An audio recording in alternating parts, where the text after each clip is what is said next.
Max, an everyday mechanic aboard the space vessel SS Voyager, which was tasked with exploring and cataloging distant uncharted sister systems, led a life marked by routine and mechanical greases. His world, bound by the metal confines of the ship, buzzed with the quiet hum of engines and the clink of tools, the familiar music of his existence. One day, Commander Rogers, a stern man with a no-nonsense demeanor, called Max into his cramped, utilitarian office. "Max, you're reassigned to living quarters 7 billion. Effective immediately," he announced without preamble. Max raised his eyebrows. "May I ask why, sir? I thought Carl was in 7 billion. Rogers sighed, pinching the bridge of his nose. "Carl's been transferred to the engineering team. You're the only one I trust to handle this new situation we've got there." Max's curiosity piqued. "New situation, sir? You'll see when you get there. Just try not to mess anything up," Rogers advised cryptically. Arriving at 7 billion, Max opened the door to find not just a room, but a room split into two distinct halves.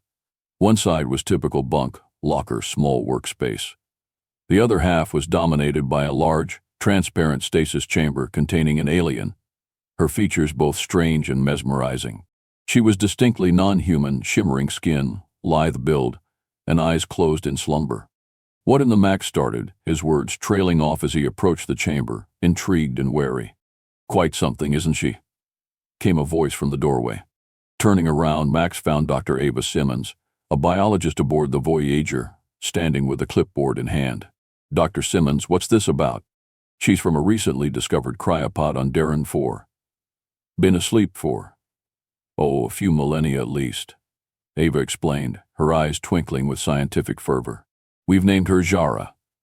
Your job is to make sure her chamber functions perfectly. No technical failures, understand?" Max nodded, still absorbing the sight of Jara. "And she's safe. I mean, not contagious or anything." Ava chuckled. "We've run all the tests. She's as harmless as you or me. Her species seems quite advanced biologically and technologically, but it's your hands-on skills we need to keep her life support running smoothly." Max spent the next few days adjusting to his new roommate. He found himself talking to Jara, even though she couldn't hear him. "So, Jara, hope you don't mind the chatter. Gets a bit lonely out here," he'd say while checking her stasis controls.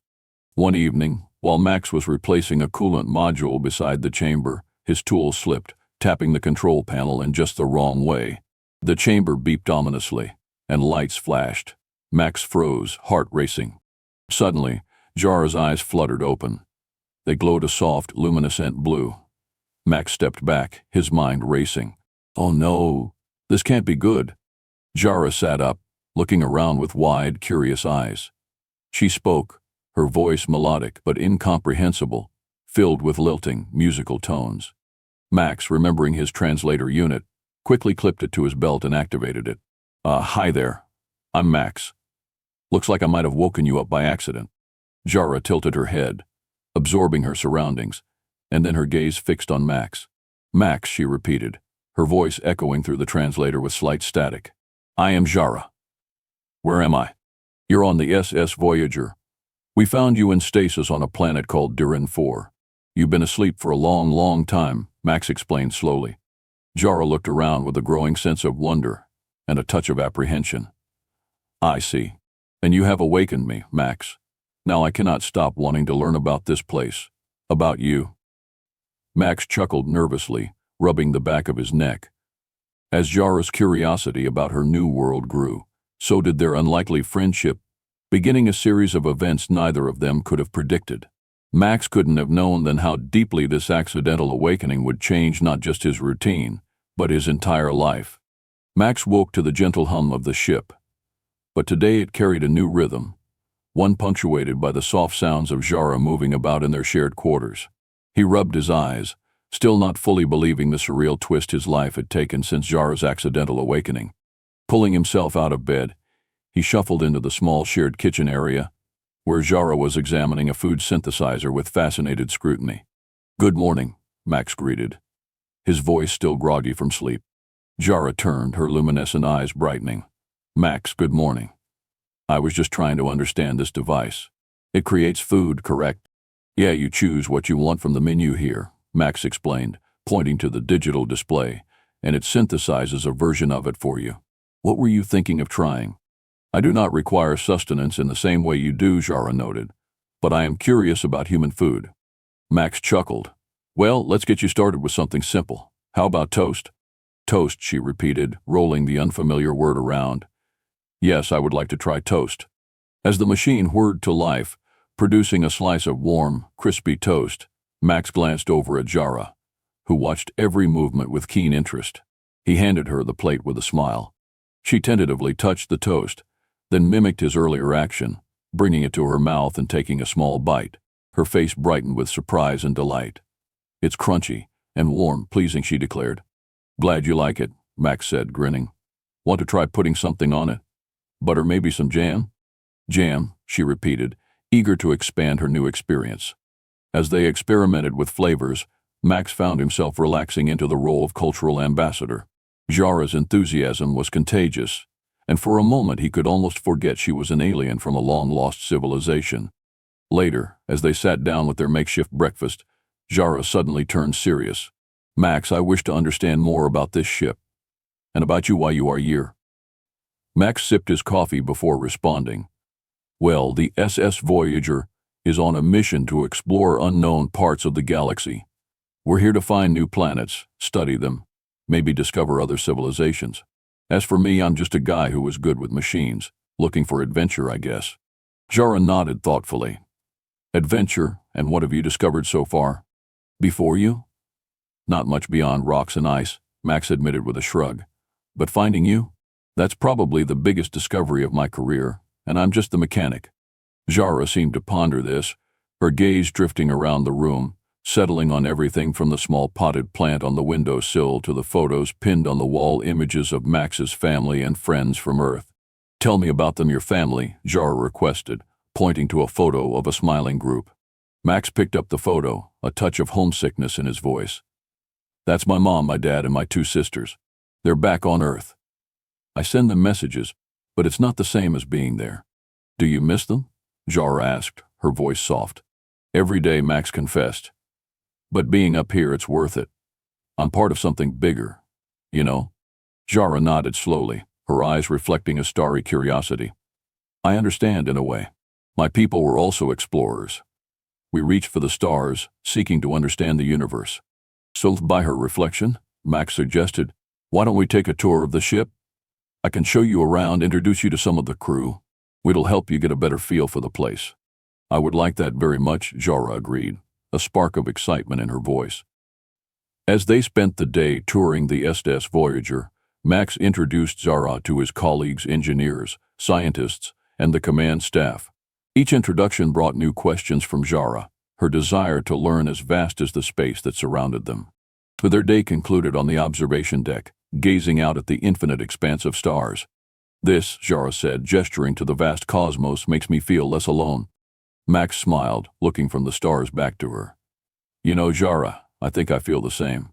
Their shared smile was a silent acknowledgement of the burgeoning friendship between them, an unexpected connection forged across the stars. The following days on the SS Voyager turned into a whirlwind of discovery for Jara and a deepening bond between her and Max. The mechanical rhythms of the ship now had a new soundtrack, Jara's ceaseless questions about everything from the ship's navigation protocols to human customs. One afternoon, Max arranged for Jara to meet with Michael, the ship's head of navigation and a close friend of Max's. They gathered in the navigation bay, a room filled with holographic maps of star systems and the soft glow of computer screens. Michael, this is Jara, Max introduced. Jara. Michael's the best navigator we've got. He can find his way through a nebula blindfolded. So Michael chuckled, extending his hand, which Jara shook cautiously. Pleased to meet you, Jara. I hear you're interested in our navigation systems? Yes, very much, Jara responded, her eyes already scanning the 3D star maps floating in the middle of the room. I am eager to understand how you traverse such vast distances. Michael grinned, gesturing towards the holographic displays. Well, let's start with the basics of hyperdrive technology and astrogation. Are you familiar with the concept of warp speed? Jara nodded, her expression serious. We had similar concepts, though I believe our methods differed. Please, proceed. As Michael delved into the intricacies of their systems, explaining with gestures and occasional taps on the holograms to change the displays. Jara listened intently. Max watched the exchange, impressed by her quick grasp of complex theories. After the session, as they were walking down the corridor, Jara turned to Max. "Your friend is very knowledgeable. I appreciate his patience in explaining these concepts. There is much that is familiar, yet so much that is different." Max smiled. "That's Michael for you. Always happy to share what he knows. And I'm glad you're finding things you can relate to." Jara's questions then shifted towards more personal aspects. "Max, how do you and your crew handle the isolation of space travel? The vast emptiness must weigh on you." Max paused, considering her question. "It does get to you sometimes. But we keep busy, and we have each other. It's like a second family here." "Families," Jara murmured, looking thoughtful. "Yes, I had a family too, once." The moment felt intimate, and Max placed a gentle hand on her shoulder. "You've got a new one here, Jara, as long as you want." Jara smiled, a warm glow in her eyes. "Thank you, Max. That means more than you know." Their conversation was interrupted by an alert from Max's communicator. It was Commander Rogers. "Max, Jara, please report to the briefing room. There's something you'll want to see." Intrigued, they made their way to the briefing room where Rogers and a few other officers were gathered around a large display. The screen showed a distant planet, its surface swirling with clouds. "We've just entered a system with a potentially habitable planet," Rogers announced. "We're going to take a closer look. Thought it might interest you, Jara." Jara's face lit up with excitement. "To see a new world?" "Yes, very much." Max felt a surge of pride. Jara was quickly becoming more than just a curiosity or a mission objective. She was a member of their team, sharing in their discoveries and challenges. As they prepared for the planetary survey, Max glanced at Jara, who was eagerly discussing parameters with Michael.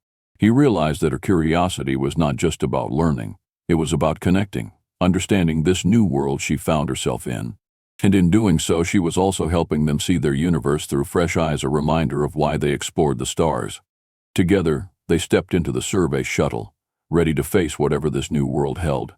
As the shuttle bay doors closed behind them, Max looked over at Jara, who was looking back at him with a mixture of anticipation and gratitude. "Ready to explore?" Max asked. "With you." "Always," Jara replied, her voice steady and full of newfound purpose. As the shuttle launched, leaving the familiar confines of the SS Voyager behind, Max felt that same sense of adventure that had led him to the stars reignite within him. With Jara by his side, the unknown seemed less daunting and more like a promise of new beginnings. The survey shuttle glided through the atmosphere of the newly discovered planet, its exterior buffeted by bubbling winds. Inside, Max and Jara, along with Michael and Dr. Reed, the ship's chief geologist, prepared for landing. "Strap in, it might get a bit rough," Michael warned, his hands steady at the controls. Jara looked out of the window with wide eyes, her curiosity unabated by the shaking shuttle. "What is the composition of the atmosphere, Dr. Reed?" she asked, her voice calm despite the turbulence. Dr. Reed, a burly man with a keen eye for mineral compositions, answered without looking up from his instruments. "Mostly nitrogen and oxygen, with traces of argon. Similar to Earth, but with higher humidity levels. It should be breathable, but we'll keep our helmets on until we complete all the tests." As the shuttle steadied and touched down softly on the surface, the team let out a collective breath. "Well done, Michael," Max said, clapping him on the shoulder. "Thanks, Max. Now let's see what this world holds for us," Michael replied, smiling as he initiated the shuttle systems to ground operations. The door hissed open, revealing a lush, verdant landscape bathed in the light of a nearby star. Jara was the first to step out, her suit adjusting to the external conditions. She took a deep, simulated breath, looking around at the towering alien trees and strange, colorful flora. "It's beautiful," she whispered, almost to herself. And Max joined her side, taking in the scenery. "It is. Not what I expected from the orbital scans." Dr. Reed and Michael began setting up equipment for sampling the soil and atmosphere, while Max and Jara wandered a short distance away, drawn by the sights and sounds of an alien world. "Max, how does exploring a new world make you feel?" Jara asked, her gaze fixed on a cluster of bioluminescent plants. "It's exhilarating," Max admitted. "Every planet has its own story, its own secrets. Being one of the first to step foot on a new world, it's like being a pioneer in the truest sense." Jara nodded thoughtfully, In my time, exploration was considered the highest calling. My people believed that through understanding the universe, we could better understand ourselves. That's a beautiful way to put it, Max said, looking at her with newfound respect. I think many of us feel the same, even if we don't say it out loud. Their conversation was interrupted by Michael's voice over the communicator. Guys, you might want to see this. We've found something unusual. Curious, Max and Jara returned to the landing site where Dr. Reed was examining a series of small, stone-like objects arranged in a clear pattern. What are these? Jara inquired, kneeling beside Reed. They're not natural formations. Their arrangement is too symmetrical, too intentional. So it could be a sign of past intelligent life, Dr. Reed explained, his voice tinged with excitement. Jara touched one of the stones, her fingers tracing the strange markings etched into its surface. These symbols resemble a language. Could they be communicative? It's possible, Max said, leaning in closer. We'll need to take these back to the lab for further analysis. As the team worked to carefully collect the artifacts, Jara stood back, her eyes scanning the horizon. This planet, it feels familiar somehow. Max looked at her, concern flickering across his face. Familiar how? Jara's expression was distant, reflective. It reminds me of home. The air, the light, even these, she gestured to the artifacts, they remind me of my people's relics. The moment was poignant, a reminder of the vast distances, both physical and temporal, that separated Jara from her origins. As they prepared to return to the SS Voyager, Max placed a gentle hand on Jara's shoulder. Whatever we find out about this place, we'll do it together. Jara smiled, a soft glow emanating from her eyes. Thank you, Max, that means more than you know. Back aboard the shuttle, as the landscape of the mysterious planet receded beneath them, Max and Jara shared a look of mutual understanding. Their journey together was more than a mission. It was a shared quest for knowledge and a bridge between two vastly different existences united by the universal drive to explore and discover. Back on the SS Voyager, the atmosphere was charged with the electric buzz of potential discovery. The artifacts gathered from the planet were now sprawled across the laboratory tables, each piece emitting a faint, almost imperceptible hum.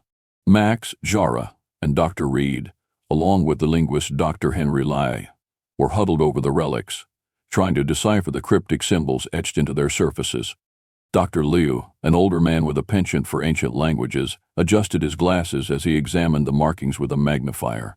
These symbols don't match any known language in our database, he muttered, more to himself than anyone else. But their structure suggests a linguistic pattern. It's fascinating. Jara leaned in closer, her interest piqued. In my culture, each symbol represented not just a sound, but a concept, a part of our philosophy. Could it be similar here? That's a possibility, Dr. Liu replied, nodding appreciatively at Jara. Would you be able to provide any insights from your people's languages that might help us here? I can try, Jara said, her voice tinged with a mix of excitement and nostalgia. Many of our texts were intertwined with our understanding of the cosmos. As Jara and Dr. Liu continued to discuss the potential linguistic connections, Max watched them, impressed by Jara's ability to bridge her ancient culture with their current findings. It wasn't just her knowledge that was invaluable, it was her perspective, her ability to see connections where others saw dead ends. Meanwhile, Max busied himself with the technical analysis, scanning each artifact for material composition and potential energy signatures. Reed, look at this, Max called out, pointing to the readout on his scanner. These aren't just stones. There's a faint energy pulse emanating from them. It's rhythmic, almost like a heartbeat. Dr. Reed, who had been taking meticulous notes, walked over and examined the scanner. A heartbeat? You mean these could be alive? Not alive exactly, Max clarified, but possibly powered. Maybe they were part of a larger device or system. We need to be careful how we handle them. The team agreed to set up a controlled environment to further test the artifacts. As they worked, the closeness of the confined space and the shared excitement drew Max and Jara closer together. During a brief pause, as they rehydrated and caught their breath, Jara turned to Max with a curious expression. Max, in all this excitement, I've not had a chance to ask you about your feelings toward these discoveries. Does this not stir something within you? Till Max took a moment before answering, his gaze fixed on the humming stones. It does. A renewed discovery is like a jolt of energy. It's thrilling to think about how much is out there, waiting to be understood. And sharing this with you, it makes it even more meaningful. Jara smiled, her eyes reflecting the soft light of the lab. I feel the same. It's as if, with each discovery, I am reconnecting with my past, and at the same time exploring your world. Their conversation was interrupted by Dr. Liu's excited shout. I think I've got something. This sequence here, it repeats. It's definitely a form of communication. Energized, the team converged around Dr. Liu, who began to explain his findings. As they delved deeper into the night, Max and Jara's glances towards each other grew more frequent and filled with an unspoken understanding. Later, as fatigue set in and the others had left, Max and Jara remained, standing close, examining one of the glowing artifacts.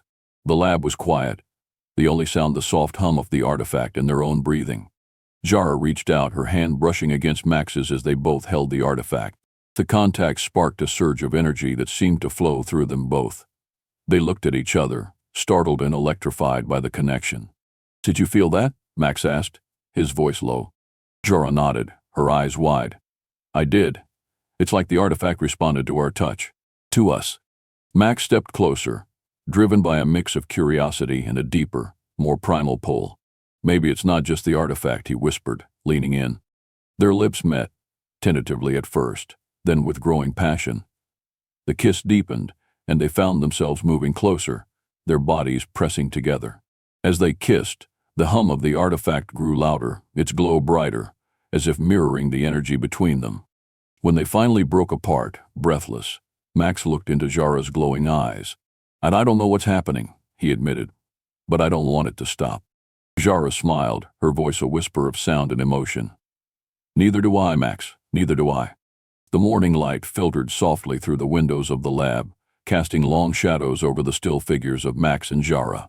They had fallen asleep side by side on the floor, exhausted by the night's revelations and their unexpected moment of closeness. Max stirred first, his body stiff from the cold floor. He looked over at Jara, her face peaceful in slumber, and felt a warm surge of affection. Jara, he whispered, gently nudging her awake. Jara blinked open her eyes, confusion giving way to recognition. Max, she murmured, a faint smile curling her lips as the events of the previous night came flooding back.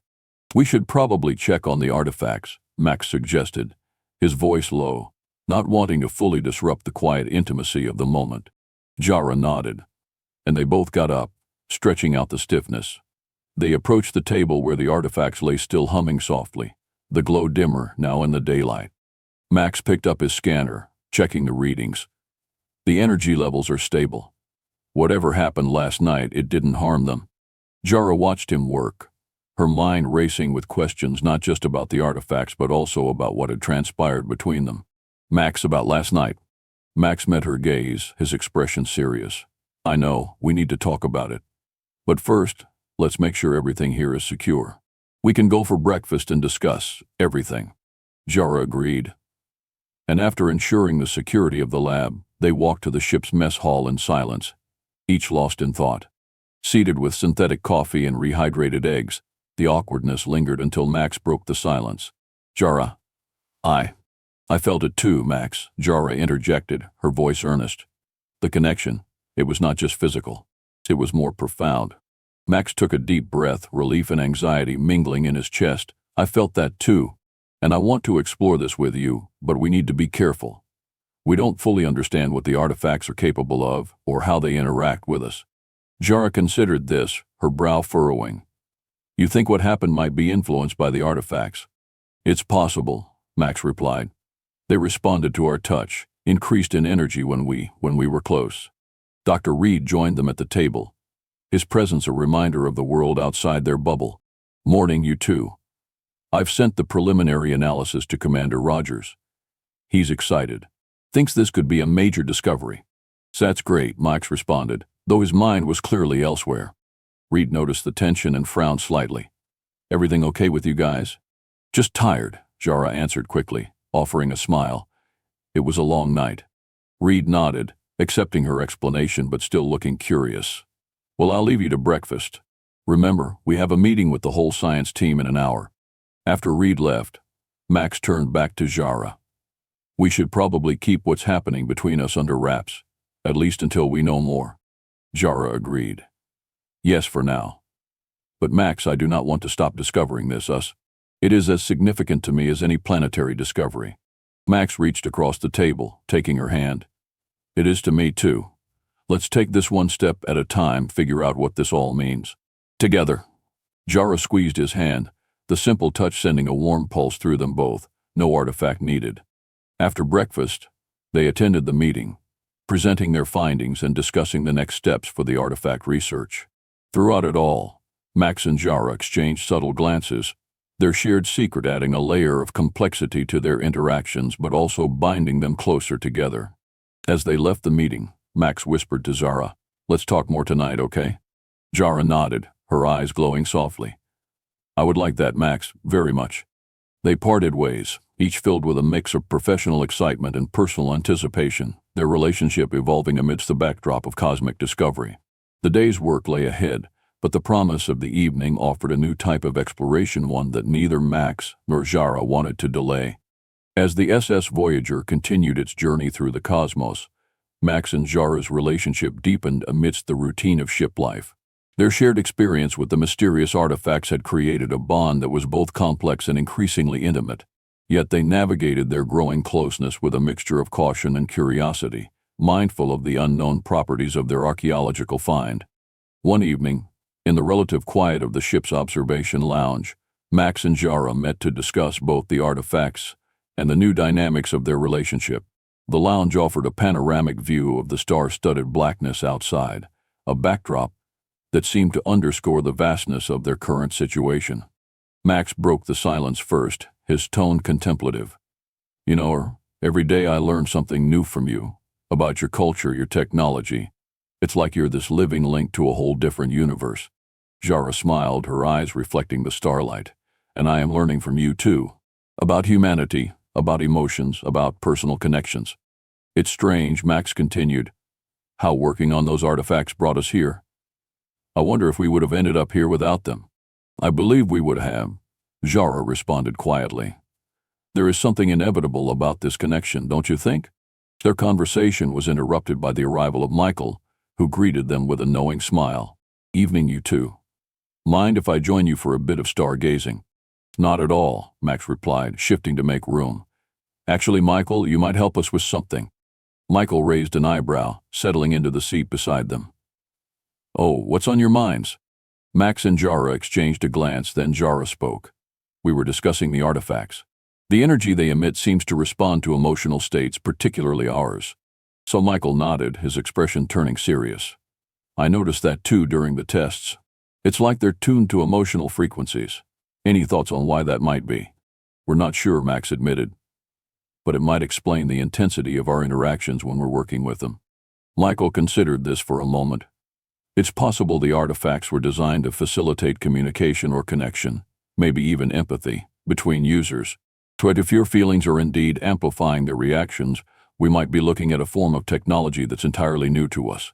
"That would make sense," Jara mused.